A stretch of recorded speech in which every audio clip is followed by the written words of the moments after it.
दोस्तों नमस्कार। आजादी के बाद कांग्रेस जब सबसे ज्यादा कमजोर है उस वक्त कांग्रेस की कमान नेहरू गांधी परिवार के पास नहीं बल्कि मल्लिकार्जुन खड़गे के पास है।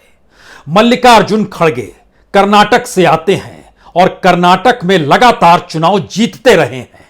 2019 में चुनाव हार गए और यह ऐसा दौर है जब कांग्रेस न सिर्फ राज्यों को गंवाती चली गई बल्कि केंद्र में भी उसकी दखल विपक्ष के नेता के तौर पर जितनी सीटें होनी चाहिए उस सीट से भी वह चूक गई। यानी सबसे कमजोर कांग्रेस की कमान मल्लिकार्जुन खड़गे के पास, जो कर्नाटक के गुलबर्गा से आते हैं, दलित समाज से आते हैं और दलित समाज से इससे पहले जगजीवन राम भी कांग्रेस के अध्यक्ष रह चुके हैं। लेकिन उस वक्त इंदिरा गांधी की ताकत दुनिया देख रही थी क्योंकि वह 1970 और 71 का वक्त था। कांग्रेस के भीतर कभी चुनाव इस तरीके से होते नहीं हैं और कांग्रेस का इतिहास बतलाता है कि सिर्फ 6 मौके ऐसे आए जब कांग्रेस में अध्यक्ष को लेकर चुनाव हुआ। इस बार केरल से शशि थरूर और कर्नाटक से निकले हुए मल्लिकार्जुन खड़गे आमने सामने थे। और 6 बार के इतिहास को भी परखिएगा तो कई मौके ऐसे आए जब लगा यह कि सर्वसम्मति बनती क्यों नहीं है कांग्रेस के भीतर। लेकिन मौजूदा वक्त और अतीत के पन्नों में बड़ा फर्क है। लेकिन जिन 6 चुनावों का जिक्र हम कर रहे हैं उस बारे में जरा समझ लीजिए। कहते हैं कि महात्मा गांधी ने 1939 में पट्टाभी सीतारमैया को अध्यक्ष बनाने के लिए ताल ठोकी थी और सामने सुभाष चंद्र बोस आकर खड़े हो गए। महात्मा गांधी के उम्मीदवार पट्टाभी सीतारमैया चुनाव हार गए। उसके बाद 1950 में पुरुषोत्तम दास टंडन और आचार्य कृपलानी आमने सामने थे। आचार्य कृपलानी चुनाव जीत गए। 1977 इमरजेंसी के बाद चुनाव और चुनाव में इंदिरा गांधी की हार और उसके बाद ब्रह्मानंद रेड्डी, सिद्धार्थ शंकर रे और कर्ण सिंह 3 मैदान में थे और उसमें ब्रह्मानंद रेड्डी चुनाव जीतते हैं।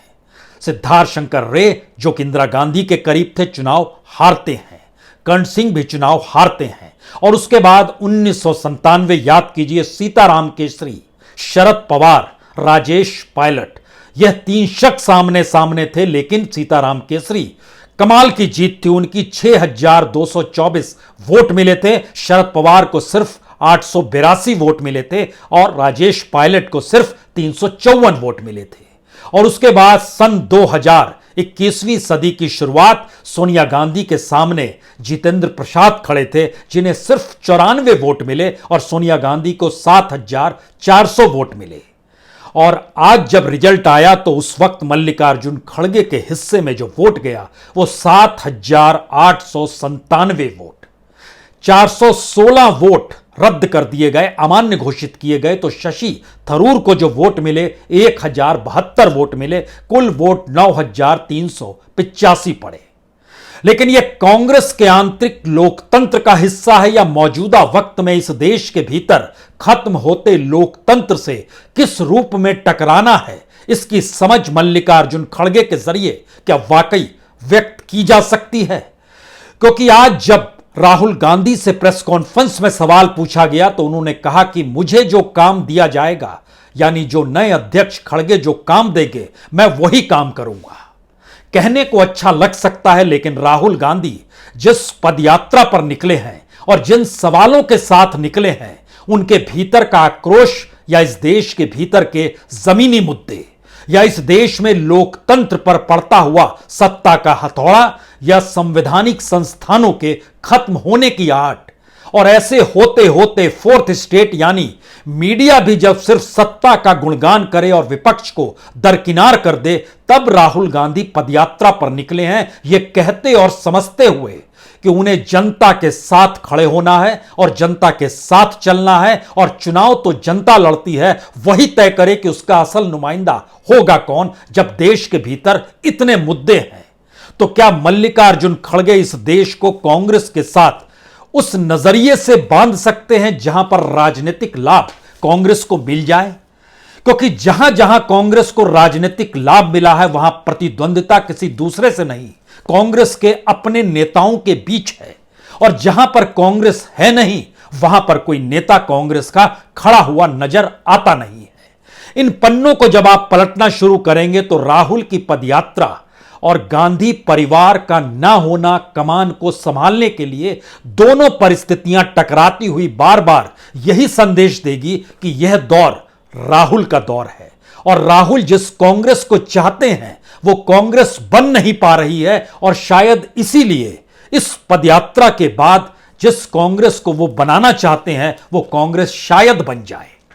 शायद इसलिए क्योंकि उनके साथ चलने वाले जो 100 से ज्यादा पदयात्री हैं वो युवाओं की टीम है, वह देश के अलग अलग प्रांतों से चुनी हुई टीम है और जो शायद नेतृत्व के पीछे सेकंड रैंक में आकर खड़ी हो सकती है क्या, जबकि बड़े बड़े कद्दावर नेताओं की स्थिति कांग्रेस के भीतर इस रूप में है कि उनकी रईसी उनके अपने क्षेत्र और राज्य की राजनीति को प्रभावित करने से चूकती नहीं है। किसी भी राज्य में एक पत्थर कांग्रेस का उठाइए और आपको दर्जनों नेता ऐसे नजर आ जाएंगे जो संघर्ष नहीं कर रहे होंगे लेकिन उनकी पहुंच और पकड़ दिल्ली तक होगी और कांग्रेस के भीतर उनका सिक्का चलता होगा या सिक्का चलाने की दिशा में वह लगातार एक कोठरी बनाते चले जाते हैं।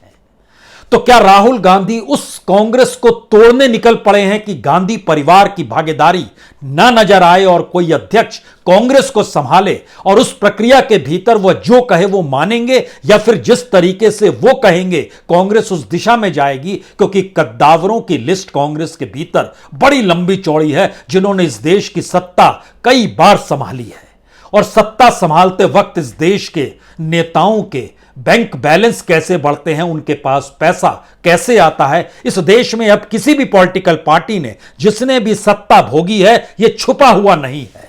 तो क्या राहुल गांधी या गांधी परिवार इस रूप में घबराता है कि दरअसल वह नेताओं की चौकड़ी एक क्षण के लिए कांग्रेस पर कब्जा नहीं कर ले, इसे जिसे जाना है वो जाता चला जाए, जो बचेगा वो संघर्ष करने वाला कांग्रेसी ही बचेगा? तो क्या कांग्रेस राजनीतिक तौर पर इसी रूप में खड़ी होगी, या जिस गुलबर्गा से निकलकर मल्लिकार्जुन खड़गे आते हैं और उनको कोई चुनाव 2014 में भी नहीं हरा पाया, 2019 में वह चुनाव जरूर हार गए, लेकिन कर्नाटक की राजनीति में उस 60 के दशक के बाद से जो भी मुख्यमंत्री बना उसके मंत्रिमंडल में मल्लिकार्जुन खड़गे जरूर रहे लेकिन मुख्यमंत्री नहीं बन पाए। गठबंधन की सरकार एक वक्त बन गई, तब उनकी कुर्सी खिसक गई, उस वक्त बनना तय था लेकिन नहीं बन पाए। तो एक ऐसा शख्स कांग्रेस के अध्यक्ष के तौर पर है, जब कांग्रेस के अपने इतिहास को आप टटोलना शुरू करेंगे तो ऐसा मौका आपको कभी कांग्रेस में दिखाई नहीं देगा, क्योंकि कांग्रेस के अध्यक्षों की फेरिस्त इसलिए गौर करने लायक है क्योंकि कांग्रेस के भीतर जब कांग्रेस सत्ता में नहीं थी उस वक्त को अगर याद कीजिएगा तो सीताराम केसरी 96 से 98 तक सत्ता में नहीं थी, वह अध्यक्ष थे। उसके बाद ही आगमन सोनिया गांधी का होता है जो 2004 में कांग्रेस को सत्ता में लेकर आती है, लेकिन प्रधानमंत्री मनमोहन सिंह और अध्यक्ष के तौर पर सोनिया गांधी, ये चेक एंड बैलेंस की स्थिति क्या मौजूदा वक्त का सच तो नहीं है, जहां पर अध्यक्ष मल्लिकार्जुन खड़गे रहे और दूसरी तरफ कैसे इस देश की राजनीति को पाटना, या फिर इस देश के प्रधानमंत्री नरेंद्र मोदी जो बीजेपी के भीतर बीजेपी से भी बड़े हो गए हैं, संघ परिवार की धारा से भी बड़ी विचारधारा गवर्नेंस की लेकर चल पड़े हैं और हर मामले को सुलझाते चले जा रहे हैं, उनसे टकराना है। वह जिस राग में रहते हैं उस राग में अयोध्या समा जाता है, बनारस की गलियां समा जाती है, उसमें महाकाल उज्जैन भी समा जाते हैं और उस दिशा में बढ़ते बढ़ते अगले 2 दिनों में वह केदारनाथ और बद्रीनाथ में भी नजर आएंगे। तो मंदिरों की घंटियां और शंख के बीच भारत की राजनीति के उस गवर्नेंस को कौन साधेगा जहां डॉलर कमजोर हो, रुपया नहीं डॉलर कमजोर हो, जहां रोजगार मिले, जहां असमानता कम हो, जहां इस देश के मैन्युफैक्चरिंग सेक्टर दोबारा से दुनिया में एक्सपोर्ट करने की दिशा में बढ़े, व्यापार घाटा कम हो जाए, कर्ज किसी भी रूप में कम होना शुरू हो। क्या इस स्थिति में इस देश की गवर्नेंस को लाने की सोच जनता के भीतर इस पदयात्रा के जरिए या आने वाले वक्त में कांग्रेस पैदा कर पाएगी? यह एक सवाल है और इन सवालों के अक्स तले हमें लगता है कि आज इस बात को परखिए कि कांग्रेस का अपना इतिहास, जिस विचारधारा का जिक्र होता है वो कांग्रेस के अध्यक्षों की फेहरिस्त से भी आप समझ सकते हैं। जिन्ना मौजूद थे दो राष्ट्र की थ्योरी आ चुकी थी, बावजूद इसके एक लंबी कतार है मुसलमानों की जिन्होंने कांग्रेस के अध्यक्ष पद को संभाला है। 1918 में सैयद हसन इमाम साहब, हाकिम अजमल खान 1921 में, 1923 में मोहम्मद अली जौहर, अब्दुल कलाम आजाद 1923 में, मुख्तार अहमद अंसारी 1927 में, अब्दुल कलाम आजाद दोबारा 1940 से 1946 तक, और नेहरू जब प्रधानमंत्री 1947 में नेशनल गवर्नमेंट के तौर पर बने तब भी अध्यक्ष कांग्रेस के वो नहीं थे। उस वक्त के दौर में भी चले जाइएगा तो आजादी के बाद की परिस्थितियों में एक लंबा वक्त आता है 1955 से लेकर 1978 तक, 24 बरस। सिर्फ एक बरस उसमें 1959 जब इंदिरा गांधी अध्यक्ष बनी थी नेहरू काल में, लेकिन 1955 से 1978 इन 24 बरस में जो अध्यक्ष बने वो गांधी फैमिली के नहीं थे। यूएन डेबर, नीलम संजीवा रेड्डी, कामराज, नलिजलंपा, जगजीवन राम, शंकर दयाल शर्मा, देवकांत बरुआ, ब्रह्मानंद रेड्डी, यह उस दौर के थे जिस दौर में कांग्रेस की सत्ता की तूती बोलती थी। सवाल यह भी नहीं है, सवाल तो इसके आगे का है, क्योंकि याद कीजिए आजादी के वक्त जेबी कृपलानी अध्यक्ष थे, उसके बाद पट्टाभी सीतारमैया हुए 1948-49 में, 50 में पुरुषोत्तम दास टंडन हुए, और उसके बाद नेहरू का आगमन होता है जो 1951 से 1954 तक रहते, और 55 से गांधी परिवार का कोई शख्स अध्यक्ष नहीं रहता है। लेकिन फिर इतिहास के पन्नों को जब पलटिएगा तो मौजूदा वक्त में जब कांग्रेस लोकसभा के भीतर सबसे ज्यादा कमजोर है, राज्यों के भीतर उसकी सत्ताएं सिमटते सिमटते 2 राज्यों में आकर टिक चुकी है, और उन परिस्थितियों में जहां एमएलए और एमपीज की खरीद हो जाती है, सरकारें गिर जाती हैं, इस देश के मुद्दे धर्म और जाति के छांव तले छुप जाते हैं, क्या उस सियासत को साधने की कुवत मौजूदा वक्त में कांग्रेस के भीतर मल्लिकार्जुन खड़गे के जरिए समाएगी? या जिस पदयात्रा पे राहुल गांधी निकले हैं यह सिर्फ उनका ट्रांसफॉर्मेशन नहीं है, यह उस कांग्रेस का ट्रांसफॉर्मेशन है जिसमें आने वाले वक्त में कांग्रेस को किस रूप में खड़ा करना है, चाहे एक लंबे वक्त तक सत्ता ना रहे। दरअसल ये जो लाइन है सबको डराती है, आने वाले वक्त तक जब तक सत्ता ना रहे तो क्या 2024 को लेकर कोई रणनीति नहीं होगी? क्या वाकई अध्यक्ष की कोई साख होगी? वो कांग्रेसियों को नियंत्रण में रख पाएंगे? जिस बात का ऐलान करेंगे उस दिशा में चीजें चल पड़ेंगी? मुश्किल सवाल है। और याद कीजिए और ध्यान दीजिए, बीजेपी के पास अपने नेताओं की फेहरिस्त बहुत कम है। जहां वो राष्ट्रीय तौर पर दिखला सके तो उसने कांग्रेसी नेताओं को ही हड़पने की कोशिश की। सुभाष चंद्र बोस 1938-39 में कांग्रेस के अध्यक्ष, जिक्र बीजेपी करती है। राजेंद्र प्रसाद 1935 में कांग्रेस के अध्यक्ष, जिक्र बीजेपी करने से नहीं चूकती है। जेबी कृपलानी 1918, 1909 और उसके बाद आजादी के वक्त 46-47 में वही अध्यक्ष थे कांग्रेस के, जिक्र बीजेपी करती है। मदन मोहन मालवीय, जिक्र बीजेपी ही करती है, वह भी कांग्रेस के अध्यक्ष उसी वक्त। और सरदार पटेल, इसका जिक्र भी बीजेपी करती है, वह भी तो 1931 में कांग्रेस के अध्यक्ष थे। लाला लाजपत राय 1920 स्पेशल सेशन जो हुआ था कोलकाता में, उसमें वो अध्यक्ष के तौर पर थे, लेकिन जिक्र बीजेपी करती है। यानी कांग्रेस को ना सिर्फ सचेत होना है बल्कि नई पीढ़ी के साथ वो संवाद बनाना है कि कांग्रेस का मतलब होता क्या है। कांग्रेस का मतलब सिर्फ कांग्रेसी जाने और नई पीढ़ी इस बात से अनभिज्ञ रहे, क्या इसकी कोई ट्रेनिंग अपने राजनीतिक सत्ता के जरिए संभाले हुए राज्यों में भी दी गई? पंजाब में दी गई जहां सत्ता थी, छत्तीसगढ़ में दी जा रही है जहां सत्ता है, राजस्थान में दी जा रही है जहां सत्ता है। अपने ही नेताओं को भुलाना और अपने ही नेताओं को दूसरे के जरिए एमएलए और एमपी तो बीजेपी खरीद रही है, लेकिन वह आपके नेताओं को भी उड़ा ले जाती और आपके जहन में यह बात रेंगती नहीं और जनता खुद समझ जाएगी। इस परिस्थिति में भारत का इतिहास जब राजनीतिक तौर पर लिखा और पढ़ा जा रहा है, तब कांग्रेस और क्षत्रपों की कतार में कांग्रेस की तुलना क्षत्रपों से इसलिए नहीं हो सकती है क्योंकि इस देश के भीतर अभी भी दूसरे नंबर की पार्टी 2014 हो या 2019 कांग्रेस ही है, और तमाम क्षत्रपों के वोटों को भी मिला दीजिएगा तो भी उसकी तुलना में कांग्रेस का वोट बैंक अभी भी कहीं ज्यादा बड़ा है। सवाल यह है कि पीवी नरसिम्हा राव देश के प्रधानमंत्री रहे, जिक्र बीजेपी करती है, और वह उस वक्त अध्यक्ष भी रहे जब तक प्रधानमंत्री की कुर्सी पर रहे। तो क्या इस बात का जिक्र किया जा सकता है कि दरअसल कांग्रेस के अंतर्विरोध को बीजेपी पकड़ती है, लुभाती है, लोगों को साथ जोड़ती है और आगे बढ़ जाती है? लेकिन हमें लगता है कि यहां पहली बार कांग्रेस में जो ट्रांसफॉर्मेशन, इसका मतलब यह ना निकाला जाए कि मल्लिकार्जुन खड़गे दलित है तो दलित वोट बैंक उनके साथ आकर खड़ा हो जाएगा, दलित नेताओं की फौज साथ में आकर खड़ी हो जाएगी। यकीनी तौर पर नहीं। मौजूदा वक्त में सबसे बड़ी विचारधारा सत्ता की धारा है और उसके ठीक समानांतर राहुल गांधी जिस विचारधारा को पैदा करना चाह रहे हैं वो दरअसल सत्ता से बड़ी इस देश की राष्ट्रीय विचारधारा को साथ लेकर चलना चाहते हैं। तो क्या राष्ट्रीय सोच से इतर कई टुकड़ों में और सोच और जातीय और धर्म और वोट बैंक और ध्रुवीकरण, इसके आश्रय लोगों को इतना बांट दिया गया है जहां इस राष्ट्रीय धारा को वो समझ ना पाए? क्या कांग्रेस और मल्लिकार्जुन खड़गे या राहुल अपने तौर पर जिस कांग्रेस को देखना चाहते हैं वह उसे खड़ा कर पाएंगे? क्योंकि इस देश के भीतर में अगर स्थिति देखना शुरू करें तो कांग्रेस की स्थिति कहां है? बिहार में कोई नहीं, उत्तर प्रदेश में कोई नहीं, झारखंड में कोई नहीं, बंगाल में कोई नहीं, उड़ीसा में कोई नहीं, तेलंगाना में कोई नहीं, आंध्र प्रदेश में कोई नहीं, तमिलनाडु में कोई नहीं, हिमाचल में वीरभद्र सिंह के बाद कोई नहीं, उत्तराखंड में रावत जो पिछला चुनाव हार गए उसके बाद कौन सा नाम? इतने राज्यों की फरिश्त में कांग्रेस का एक चेहरा, एक नाम आपको नजर नहीं आएगा। लेकिन जहां पर उसकी ताकत है वहां पर एक नहीं, दो चेहरे आपको टकराते हुए दिखाई देंगे। कैप्टन की इसीलिए बाहर किया गया, कैप्टन मौजूदा दिल्ली की सत्ता के साथ खड़े हो गए थे। गहलोत और पायलट राजस्थान में जिस तरीके से टकरा रहे हैं, अंदाज क्या है?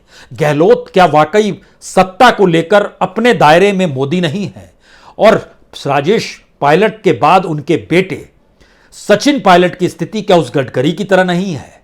इस सियासत को साधने की कोशिश कीजिए। आपको मध्य प्रदेश के भीतर भी जो ज्योतिरादित्य सिंधिया निकले तो दूसरी तरफ ये 3 के आंकड़े में 2:1 का चक्कर था। कमलनाथ और दिग्विजय एक तरफ थे। तो क्या आप दोनों आमने सामने नहीं खड़े होंगे?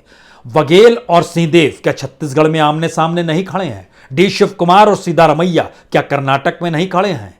केरल के भीतर शशि थरूर अब कितने दिन रहेंगे? क्या वो बीजेपी में तो नहीं चले जाएंगे? उनके कई मामले दबे हुए हैं। क्या कांग्रेस इतनी वृहत तरीके से चीजों को मथने की स्थिति में है जहां जनता से जुड़े मुद्दे भी हों?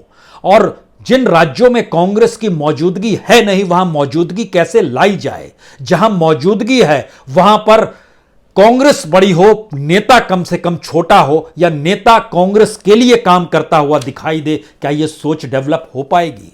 3 तरफा लड़ाई है और इस 3 तरफा लड़ाई के भीतर में जब आप परिस्थितियों को परखना शुरू कीजिएगा तो व्यक्ति केंद्रित होकर चुनाव अगर लड़ने की परिस्थिति में कांग्रेस खड़ी खुद को करेगी तो बार बार हारेगी, क्योंकि सामने एक चेहरा और व्यक्ति केंद्रित पॉलिटिकल पार्टी बीजेपी खड़ी है।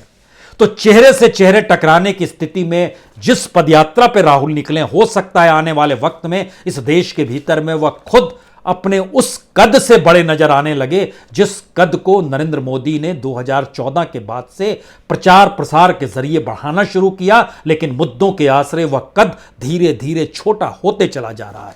बड़ा इम्तिहान है कांग्रेस के सामने और इस प्रक्रिया के भीतर जो सवाल उभर कर आते हैं। राहुल गांधी 2017 से 2019 के बीच भी अध्यक्ष रहे थे और 19 की हार ने उन्हें अंदर से डिगा दिया था, क्योंकि उन्हें महसूस होने लगा था जिस तीखे तेवर के साथ वो चाहे चौकीदार चोर हो का शब्द हो या फिर गब्बर सिंह टैक्स का जिक्र हो, नोटबंदी का दर्द हो या इस देश के भीतर में बेरोजगारी का दर्द हो, जिस तीखे तरीके से वो हमला कर रहे थे, कांग्रेस के दूसरे नेता उस तरीके से हमला करते क्यों नजर नहीं आ रहे थे।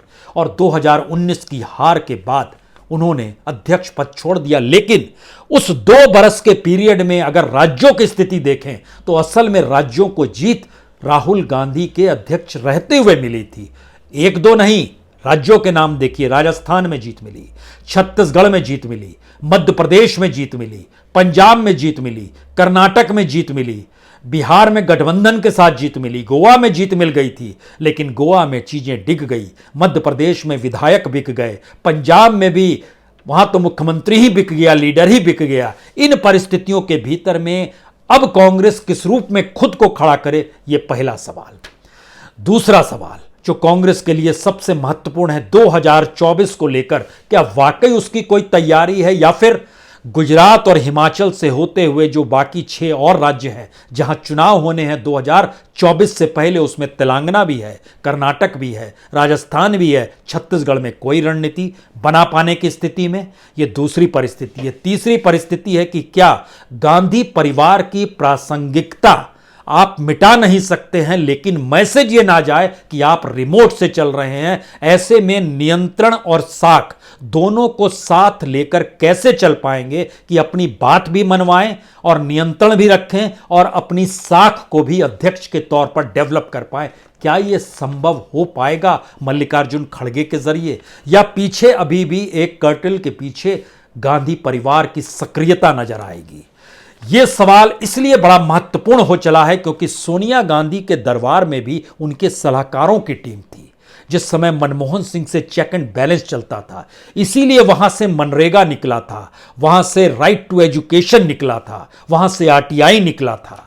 अगर उन परिस्थिति को देखिए तो क्या मौजूदा वक्त में राहुल गांधी जिस पदयात्रा पर निकले उसके बाद उसको राजनीतिक तौर पर कांग्रेस की सत्ता और कांग्रेस की ताकत के साथ कैसे जोड़ना है, क्या इसकी कोई रणनीति कांग्रेस के पास है, या वो सब कुछ हवा में और शोरगुल में खो जाएगी, जहां गांधी परिवार की जय जयकार ही कांग्रेस का जय जयकार मान ली जाएगी? क्या इस स्थिति में कांग्रेस खड़ी हो पाएगी, या बिल्कुल ये एक ऐसा काल है जिस काल के भीतर में राहुल गांधी की सोच और मल्लिकार्जुन खड़गे का नेतृत्व और कांग्रेसियों की समझ तीनों एक नए कॉकटेल के तौर पर उभर पाए? लेकिन इसके पीछे भी एक रणनीति चाहिए। वो रणनीति कैसे बनेगी जब सबका ध्यान हर चुनाव परिणाम पर जाकर अटक जाता हो? आखिर के 2 सवाल जो सबसे महत्वपूर्ण हो चले हैं, पार्टी को पुनर्जीवित करना, पार्टी को सत्ता दिलाना, क्या दोनों 2 चीज है? गांधी परिवार की प्रासंगिकता को बरकरार रखना, या गांधी परिवार को प्रासंगिकता से ऊपर ले जाकर कांग्रेस को नए तरीके से डेवलप करना, क्या ये दोनों एक सवाल है? और इन दोनों सवालों से जुड़ा हुआ आखिरी सवाल जो सबसे बड़ा है कि 2024 की हार कांग्रेस के लिए कितनी घातक होगी, और जिस अंदाज में बीजेपी और नरेंद्र मोदी की गवर्नेंस बढ़ रही है, उसमें वह 2024 की जीत के बाद क्या क्या इस देश के भीतर करेंगे। अगर यह सब कुछ सिर्फ वोटर और जनता पे छोड़ दिया जाएगा तो डायरेक्ट बैंक ट्रांसफर और वहां से होते होते मशीनरी और इस देश के इंस्टीट्यूशंस पर कब्जा और पूरी इकोनॉमी को चंद हाथों में दे देना, इसका एक वृहत रूप नजर आएगा। और इसकी समझ और इसकी रणनीति कांग्रेस के पास है या नहीं है, असल इम्तिहान शायद यही है या यह भी है। बहुत बहुत शुक्रिया, बहुत बहुत शुक्रिया।